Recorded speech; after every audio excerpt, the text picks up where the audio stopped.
S&P 500 indeksas per šią savaitę prarado 1,6%, užsidarė ties 4457 punktų riba. Jaučiasi rudeninis išsipardavimas, bet tai dar nereiškia, kad tuoj pamatysime rimtesnę korekciją. Visgi aš labiau linkstu link to, kad niūresnis vaizdelis akcijų rinkoje bus spalio ir lapkričio mėnesiais, o per ateinančias savaitės bus labiau bandoma tiesiog išsilaikyti panašiame lygyje. Todėl žiūrėsime, kokie bus makro duomenys, ką nuspręs Fedas, kaip į jo sprendimą reaguos rinkos dalyviai, bet kol nepramušime bent jau 4300 punktų, tol apie rimtesnę korekciją tikrai anksti kalbėti. Labas, čia Investor LT. Jūs žinote, aš visada laukiu korekcijos, tikrai nėra nieko blogo, kai rinka juda žemyn, nervuotis čia nereikia, tiesiog turėkime omeny, kad per kritimus mums atsiranda galimybės įeiti tas pozicijas, kurios jau buvo stipriau perpirktos, kurios jau buvo brangios. Todėl atvėsimai, kai jau daug kas yra perkaitę, yra visiškai normalu. Toliau Nasdaq indeksas, kuris didžia dalimi apima technologijų kompanijas, per šią savaitę neteko 2,6%. Tai suprantame, kad išsipūtę techai šiek tiek stipriau traukiasi, pasikalbėsime, kokios tam buvo priežastis. Tuo tarpu Russell 2000 indeksas, į kurį įeina mažos kapitalizacijos įmonės, per savaitę nukrito beveik 3%. O pramoninį sektorių sekantis indeksas Dow Jones prarado vos 0,8%. Tai, sakyčiau, judesio šią savaitę buvo nemažai, bet pagrindiniai veiksniai, kurie dabar daug lemia JAV akcijų rinkai, lieka tie patys. Tai JAV darbo rinka ir infliacija. Todėl laukiame, kokie duomenys mus pasieks kitą savaitę, kokie bus infliacijos duomenys, nes nuo to priklausys ir ką dėl palūkanų kėlimo pasakys Fedas, bet apie tai jau pasikalbėsime per kitus sekmadieninius video. O šią savaitę kiek labiau nustebino mažesni pradiniai bedarbių prašymai. Buvo prognozuota 234 tūkstančiai, o gavo tik 216 tūkstančių prašymų. Beje, savaitę anksčiau tokie bedarbių prašymai siekia 229 tūkstančius. Todėl rinkos dalyviai rimtai sunerimo, kad Fedas nenustos kelti palūkanų, nes sparčiai keliant palūkanas vis tiek darbo rinka išlieka stipri, o ir infliacija nepasiduoda. Ir nepasiduos, nes naftos kaina kyla, šiuo metu Brent tipo nafta kainuoja apie $90 už bačką. Aš atsimenu, kažkada prenumeratoriai mane taisė, sakė, kad negalima sakyti bačka, reikia sakyti barelis, bet jūs žinote, barelis ir yra apie 160 litrų bačka, statinė. Bet kalbant rimtai, tai su naftos kaina yra niuansų. Kaip žinote, Saudo Arabija ketina pratęsti naftos gavybos mažinimą ant 1 milijono barelių per dieną ir tą ketina daryti 3 mėnesius. Todėl tokia politika arba susitarimai tarp tam tikrų šalių laisvai gali pakelti naftos kainą ir iki $100. O tada jau bus didelis galvos skausmas Bidenui prieš prezidento rinkimus, nes kylančios naftos kainos tai kylančios benzino kainos, o tai reiškia ir didėjančią infliaciją. Todėl be ekonomikos panardinimo į recesiją čia, ko gero, daugiau nėra ką sugalvoti. Kol kas geopolitika nesikeičia, todėl žiūrėsime, kokie bus tolimesni sprendimai, ir tų sprendimų pasekmes. Bet jau pasigirdo kalbos, kad palūkanų kėlimo era dar nesibaigė. Nors turime suprasti, kad aukštos palūkanos neigiamai veikia ne tik paprastus žmonės ar korporacijas, bet ir pačią JAV, su jų deficitiniu biudžetu, su jų augančiomis skolomis. Kol kas JAV iždo departamentas vis dar skolinasi išleisdamas trumpalaikės obligacijas, bet po kelių mėnesių reiks skolintis ir ilgesniam laikui, 10-20 metų, todėl iki to momento palūkanos turėtų gerokai sumažėti. JAV iždo departamentas tikrai nėra kvailas, jis tikrai nesiskolins ilgam su tokiomis aukštomis palūkanomis. Nes jau dabar skaičiuojama, kad vien tik už savo skolų palūkanas JAV iždo departamentas dabar moka apie $2 milijardus per dieną. Ir mes suprantame, kad kai kurios iždo skolos yra vis dar su žemomis palūkanomis, o kuo toliau, tuo daugiau skolų persifinansuos su aukštesnėmis palūkanomis. Ir tuoj per metus vien už palūkanas teks pakloti po $1 trilijoną kasmet. Ir jau niekas nekalba, kad kažkada JAV apskritai gražins tuos trilijonus, bus pajėgi gražinti savo skolas. Dabar apie tai nesiplėsim, bet jeigu įdomu apie JAV skolas sužinoti daugiau, tai šiame kanale yra ne vienas išsamus video, todėl kviečiu pasižiūrėti. O kad recesijos reikia, tai reikia, nes ji vienintelė tikrai nugalėtų infliaciją. Nors Goldman Sachs šią savaitę paskelbė, kad mažina JAV nuosmukio tikimybę nuo 20% iki 15%. Tuo tarpu Bloomberg prognozės yra visiškai kitokios, jis teigia, kad recesijos tikimybė yra 60% ir kad didieji bankai tiesiog žiauriai klysta. Pirmoji klaida anot Bloombergo yra ta, kad Goldman Sachs prognozė pagrįsta klientų lūkesčiais. Paprastai mažmeninių investuotojų lūkesčiai iš esmės skiriasi nuo faktinių įvykių ekonomikoje, tuo tarpu Bloomberg naudojasi patyrusių prekybininkų, vadybininkų ir ekonomistų nuomonė, todėl jų verdiktas 60%. Taip pat Bloomberg rašė, kad Goldman Sachs savo naujausioje prognozėje neskiria daug dėmesio JAV BVP. Ir kitas dalykas, kurį plačiai aprašė, tai JAV kreditas arba JAV skolos. O ginčai tarp respublikonų ir demokratų labai apriboja ateities galimybės pritraukti naujų skolų. Apie tai mes irgi jau esame išsamiai kalbėję, tai tikrai gali būti rimta problema. Beje, jau po truputį tą ir stebime, nes kai kurios šalis ne tik, kad nebeperka JAV obligacijų, bet jas ir išsiparduoda. Ir dėl politikų nesutarimų esame kalbėję, dėl tų nesutarimų beje, JAV neseniai buvo sumažintas kredito reitingas ir dabar jau yra 2 agentūros, kurios tą padarė. Na, žodžiu, situacija lieka įtempta, bet kaip ir nieko naujo.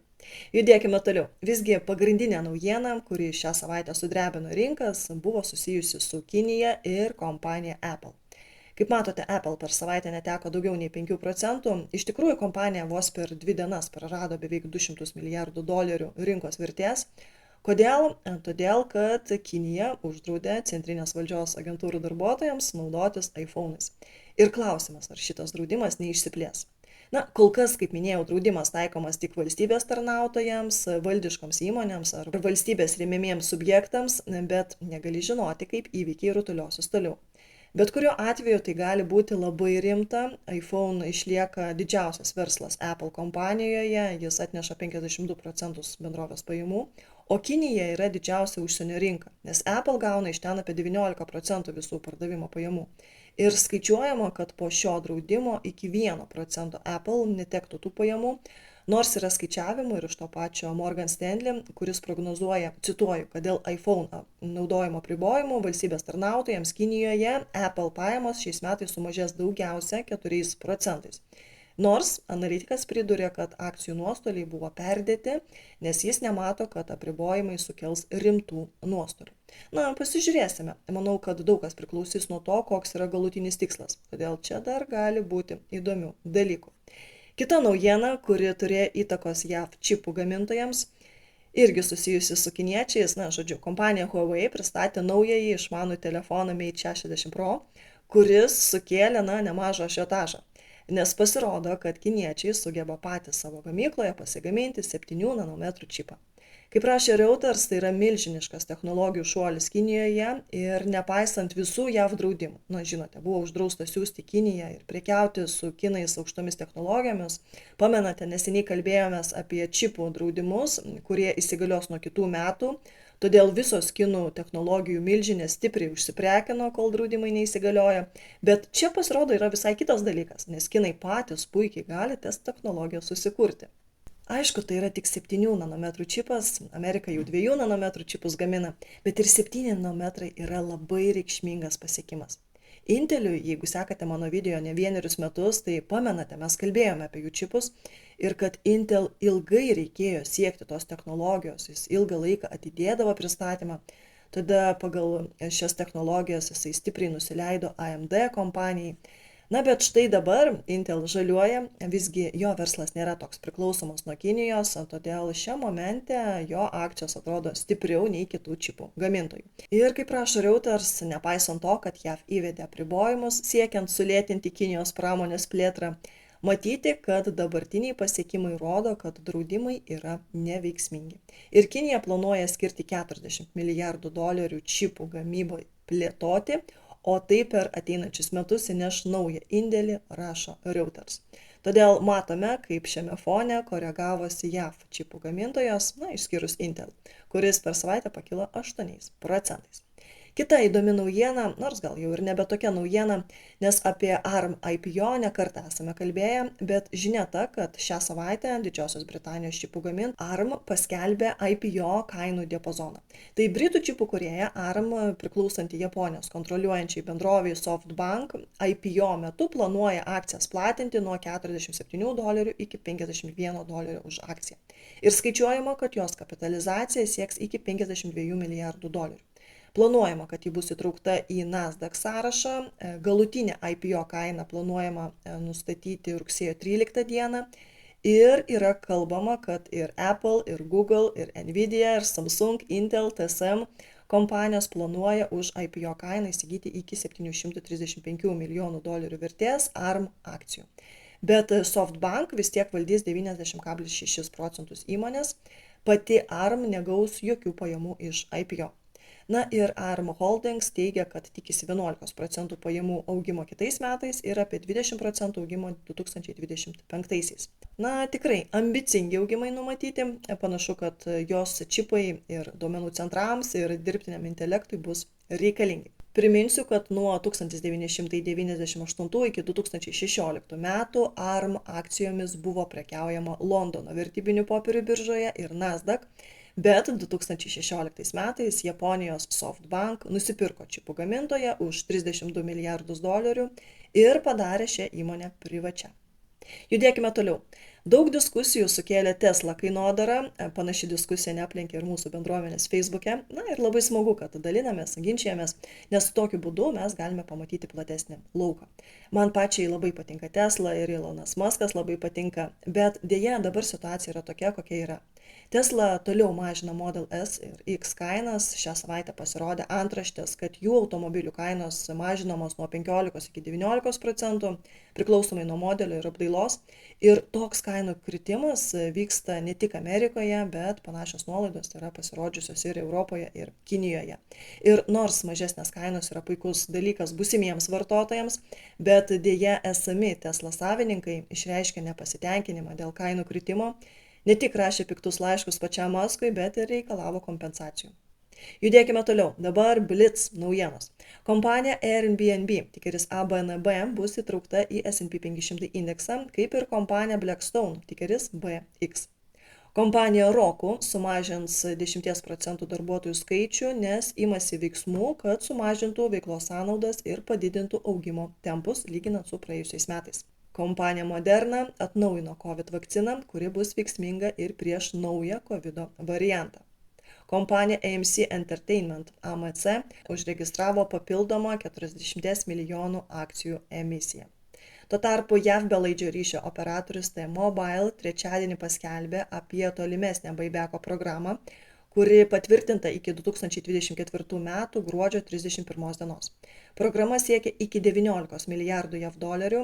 Beje, kompanija paskutinius 2 ketvirčius jau vykdo buybacko programą, ją paskelbė dar 2022 metų rugsėjį ir šitam buybackui skiria 14 milijardų. Tai dabar bendrovė paskelbė apie 19 milijardų buybacką. Taip pat bendrovė ketina deklaruoti ir išmokėti pirmuosius maždaug $750 milijonų dividendus. Jie turėtų būti išmokėti jau šių metų ketvirtą ketvirtį. Dividendai planuojami mokėti kas ketvirtį ir 2024 metams tam skirta yra apie $3 milijardus. Taip pat pridūrė, kad vienai akcijai mokama dividendų suma kasmet turėtų augti apie 10%. Rinkos reakcija į šį pranešimą kol kas plus 1%. Nvidia generalinis direktorius nuo rugsėjo 1 iki rugsėjo 6 dienos pardavė Nvidia akcijų už $42 milijonus. Bet iš kainos kritimo matyti, kad ne tik jisai vienas pardavinėjo Nvidia akcijas, nes per šią savaitę Nvidia neteko daugiau nei 7,5%. Na ir kaipgi nepaminėti žaliuojančios Eli Lilly kompanijos, kuri per šią savaitę paaugo beveik 6%. Kodėl toks įspūdingas augimas? Ogi todėl, kad Didžioji Britanija patvirtino jos vaistus nuo diabeto. Šiam kartui iš manęs tiek. Ačiū Jums, kad buvote kartu. Ačiū už Jūsų laikus, komentarus. Linkiu gražaus likusio savaitgalio ir puikios ateinančios savaitės. Iki.